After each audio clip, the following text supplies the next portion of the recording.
sa laki ko na to pero na-drag pa rin niya ako. Eto, merong magandang aso dito. Sino to, bro? Si Toffee po. Toki? Toffee. Toffee? Anong ano niyan? Course? Basic obedience po. Ayan, basic obedience. So, dito pinapaturuan si Toffee. Tiga saan na may-ari? Quezon City. Pogi, oh. Quezon City. Yan po yung owner niya na nabalian ng kamay Nabalian ng kamay. Bakit? Dahil? sa paghila po. Ang lakas mo mangila. Nabalian ng kamay. At okay naman siya.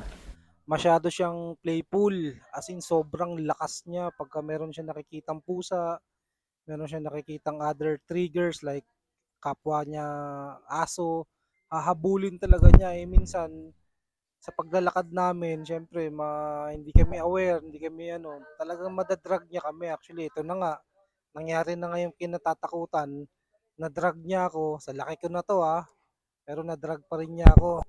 So, ayun, awa ng Diyos, na-opera, okay naman. Meron siyang ano, no? May balat yung dila niya, oh. Opo, may markings. Oo, wala namang paltik ito. Hindi naman siya aggressive. May mga nagsasabi kasi na kapag may paltik, meron daw may balat yung dila ng aso, may paltik daw, aggressive. Hindi naman pala totoo sa case ni Toffee.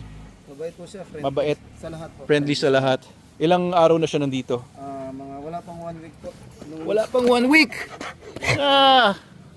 Toffee? Last Friday po yata, Dok. Oo, kumusta na? Ano naman ang result sa training niya so far? Walking po yung inuuna ko, tsaka sit. Heel, sit. Okay naman? Opo, okay naman po. Mabilis na mo siya mag-pick up. Ayos, so 1 month siya dito. 3 weeks na lang. 3 weeks na lang po. Ayos, sige, galingan mo, Toffee, Sige, anong alam na? Sige nga.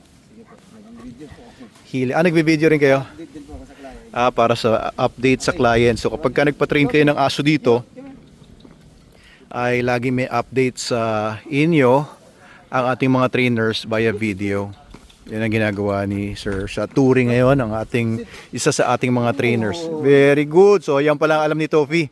Ayan, 1 week, bonding, pagkuha ng trust sa aso, healing, proper walking, sit. Ayos, very good. So kung kailangan nyo magpa-train, ang kakausapin nyo, ito si Sir Albert Pongasi Puyat. Ano ba talaga apelido mo? Pongasi o Puyat? Puyat. Puyat pala eh. Natutulog na pero puyat. So yan si Sir Albert ang nag-aasikaso sa mga inquiries at nagmamarket ng ating dog training. Ayan, Sir Albert Pongasi. Yan, tandaan nyo yung mukha na yan. Pongasi Puyat. Ito naman si Sature. Ayan, tinuturuan mag-shake hands. Ayun, shake hands na rin si Toffee. Shake hands. Yun. Ayun guys, kaya pag ang aso nyo hindi marunong maglakad ng maayos, disgrasya, pwede nyong abutin, di biro, malaking tao daw. Pero ngayon, ayun, ayos na yung paglalakad ni Toffee. First week pa lang, inaayos yung kanyang paglalakad. Of course, there are 3 weeks left para ituro pa yung mga ibang mga kailangan for basic obedience. Ayun, very good na si Toffee, hindi na nangila, hindi na mangila yan. Ayos.